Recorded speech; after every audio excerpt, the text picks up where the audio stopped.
नमस्कार दोस्तों, एस्ट्रोलॉजर कपिल मिश्रा में आपका बहुत बहुत स्वागत है। जिसकी कुंडली में सूर्य नीच का होता है, मित्रों विशेष ध्यान दें, जिसकी कुंडली में सूर्य अष्टम भाव में हो या द्वादश भाव में हो या फिर षष्ठम भाव में मौजूद हो और तुला राशि में हो या फिर अपने से नीच राशि में हो, जैसे कि मित्रों तुला राशि में सूर्य नीच के हो जाते हैं और सूर्य का बहुत अच्छा प्रभाव कन्या राशि में भी देखने को नहीं मिलता।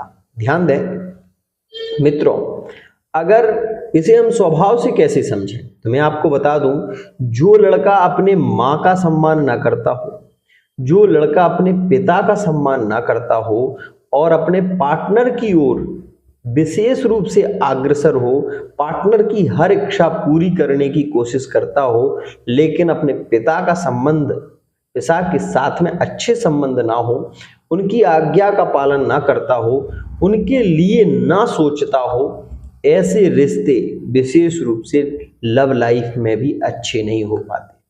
क्यों मित्रों? ये तो आप निश्चित मान लीजिए कि जिसकी कुंडली में सूर्य नीच का है वो अपने पिताजी से ज्यादा झगड़े करेगा, पहली स्थिति। दूसरी स्थिति यहां पर ये रहेगी कि माता से प्रेम होगा, लेकिन वो माता का प्रेम होगा उसके प्रति, लेकिन उसका प्रेम माता के प्रति उतना नहीं होगा। दूसरी स्थिति बेहद खास है कि वो व्यक्ति अपने पार्टनर को ही सब कुछ समझेगा और पार्टनर को पैसा भी देगा, पार्टनर के बारे में बहुत कुछ सोचेगा और पार्टनर के साथ में रहने की उसकी कोशिश होगी और वो विशेष रूप से पार्टनर के लिए अपनी जान तक देने के लिए तत्पर रहेगा। लेकिन वो जिसको बहुत ज्यादा चाहेगा वही पार्टनर उसे दगा देगा। इस बात को भी समझिए, क्योंकि सूर्य मित्रों आत्मविश्वास का कारक होता है, माता पिता का कारक होता है। पिता, अगर आपके पिता के साथ में संबंध अच्छे हैं, 100% लिख कर ले लीजिए आप, आपके पार्टनर के साथ में भी संबंध अच्छे हो जाएंगे।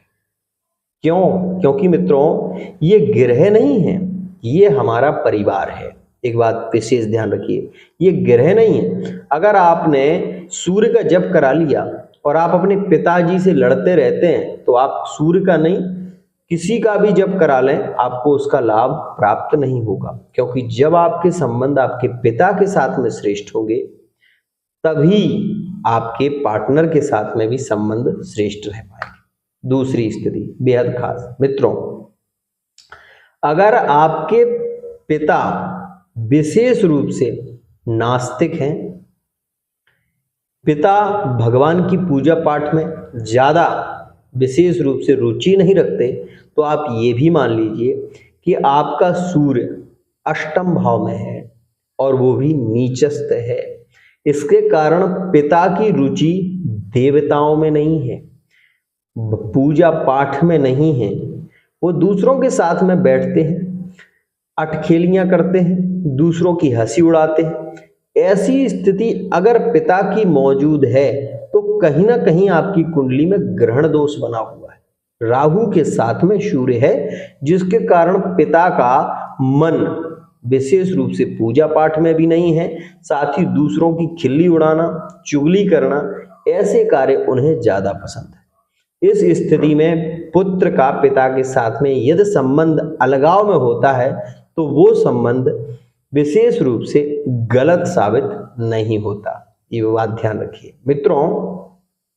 यहां पर आपको विशेष रूप से अपने सूर्य को पॉजिटिव बनाना चाहिए। यदि आप अपने पार्टनर का ज्यादा सम्मान करते हैं तो मैं फिर आपसे एक बार कहूंगा कि पार्टनर का करिए सम्मान, मना नहीं है, लेकिन आप अपने माता पिता का भी उतना ही सम्मान करिए जितना आप अपनी पत्नी का करते हैं। क्योंकि माता धर्म, पिता धर्म, माता और पिता से बड़ा कोई धर्म नहीं है।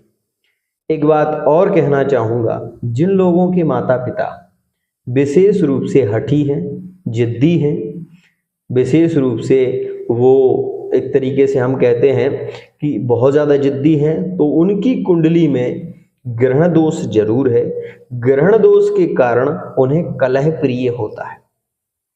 और ऐसे भी माता पिता क्यों ना हो, तब भी आप माता पिता के सामने कभी अपनी पत्नी का अपमान ना करें। ध्यान रखें, माता पिता के सामने भी पत्नी का अपमान नहीं करना चाहिए। पत्नी को अकेले में समझाना चाहिए कि ये मेरे माता पिता हैं, और जब आप उन्हें समझाओगे तो पत्नी को भी इस बात को समझना चाहिए कि माता और पिता उसके भी होंगे और वो भी कहीं ना कहीं अपने माता पिता का सम्मान करती होगी। जैसे आप अपनी बेटी को डांटते हैं और बेटी कभी कभार माँ बाप को डांट देती है तो आपको उसका बुरा नहीं लगता, तो इसी प्रकार से यदि आपका बेटा आपको डांट देता है तो आपको बुरा नहीं लगना चाहिए। आपकी बहू कभी कभार आपसे कुछ कह देती है तो उसको पुत्रीवत समझो, और इस प्रकार से यदि आप संबंध रहते हैं तो आपका परिवार किसी भी ग्रह के कारण टूटेगा नहीं और श्रेष्ठ स्थिति बनेगी। अब बात कर लेते हैं कि संबंध टूट रहे हैं, पार्टनर विशेष रूप से अलगाव की स्थिति में है, तो क्या सूर्य कमजोर है? बिल्कुल। तो सूर्य का जप करिए। यदि आपका पार्टनर हठी है, पिता के साथ में संबंध आपके श्रेष्ठ नहीं है, तो आप सबसे पहले तो ये कोशिश करिए कि पिताजी से आप वार्तालाप करें और ग्रह का जप करें। ओम गृणी सूर्याय नमः। प्रतिदिन सूर्य को अर्घ अवश्य ही दीजिए। साथ ही गुड़हल का फूल अगर मिल जाए तो उससे दीजिए। अगर गुड़हल का फूल नहीं मिलता है तो उस स्थिति में आप गुलाब का फूल ले सकते हैं। गुलाब का फूल भी आपको नहीं मिलता है तो थोड़ी सी जो कुमकुम होती है लाल वाली, वो तांबे के लोटे में डालकर और सूर्य को प्रतिदिन अर्घ दीजिए।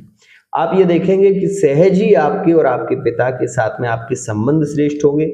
और जब मित्रों सूर्य बली होता है तो ऐसा व्यक्ति एक उच्च सफलता को प्राप्त करता है। सबसे ज्यादा जिन लोगों की कुंडली में सूर्य बली है वो शिक्षक विभाग में देखे जाते हैं सबसे ज्यादा। दूसरी स्थिति में आर्मी में देखे जाते हैं, फोर्स में, आर्मी फोर्स में, पुलिस की जॉब में, बैंक की जॉब में विशेष रूप से ऐसे लोग ज्यादा देखे जाते हैं। इंजीनियर लोग शनि के कारण देखे जाते हैं, राहु के कारण इंजीनियर देखे जाते हैं, केतु के कारण लोग इंजीनियर देखे जाते हैं। तो ऐसी स्थिति ज्यादा रहती है। मैं आपको कहना चाहूंगा कि यदि आप अपने सूर्य को स्ट्रांग बना लें, 100% आपके और आपकी पत्नी के बीच में संबंध कभी नहीं टूटेंगे। साथ ही पिता का सम्मान जरूर करें। आज के लिए इतना ही। जय श्री राम।